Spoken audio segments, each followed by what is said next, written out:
ስማኝ ልጄ ፀሐይ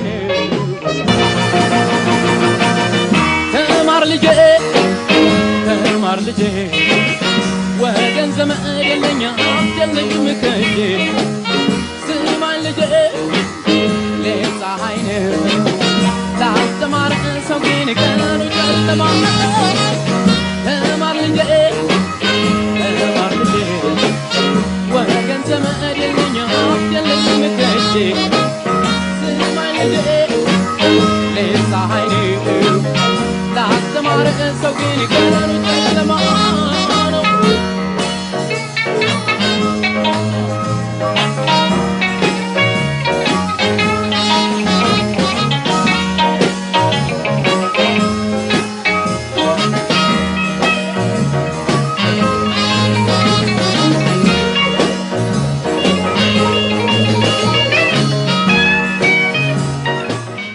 ተማሪ ሚልካ አዳሙ እባላለሁ የመድኃኔዓለም ሁለተኛ ደረጃ ትምህርት ቤት የተማሪዎች ተወካይ ፕሬዝዳንት ነኝ እና ደግሞ ዛሬ ጉለሌ ክፍለ ከተማን በመወከል የፈጠራ ስራ ይዤ መጥቻለሁ ማለት ነው።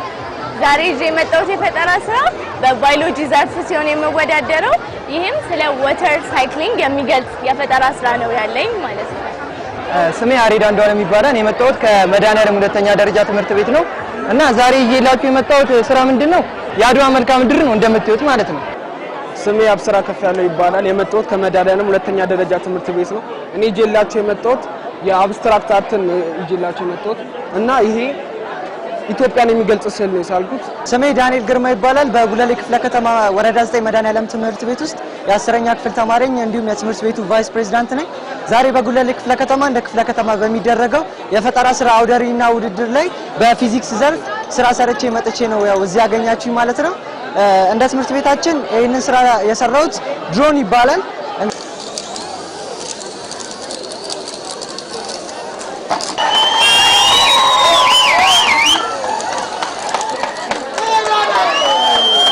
እሺ እንደተመለከታችሁት ነው። እቺ ላይ ቢሆን ከዚህ የበለጠ ከ15 እስከ 5 ሜትር ወደ ላይ ከፍታ እንዲሁ በ10 ሜትር ኪዩብ ራዲየስ ውስጥ የመንቀሳቀስ ችሎታ አለው ማለት ነው። ስሜ ናታን ተስፋለም ይባላል።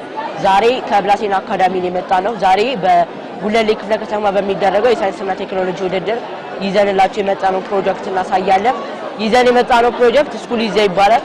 ስኩሊዛ ለተማሪዎች በኢትዮጵያም ሆነ በአዲስ አበባ ለሚገኙ ተማሪዎች ከቤታቸውም ሆነ ከትምህርት ቤታቸው እኩል የሆነ የትምህርት አሰጣጥ እንዲሰጣቸውና በአዲስ አበባ ትምህርት ቢሮና በትምህርት ሚኒስቴር ካሪኩለም የሚመራ የኢለርኒንግ ፕላትፎርም ነው ማለት ነው። ስሜ ሩክ ካፒ ይባላል የመጣው ከብላቴና ትምህርት ቤት ነው። እኔ ማሳያችሁ ስዕል የኔ ስዕል የሚገልጸው ተፈጥሮ ነው።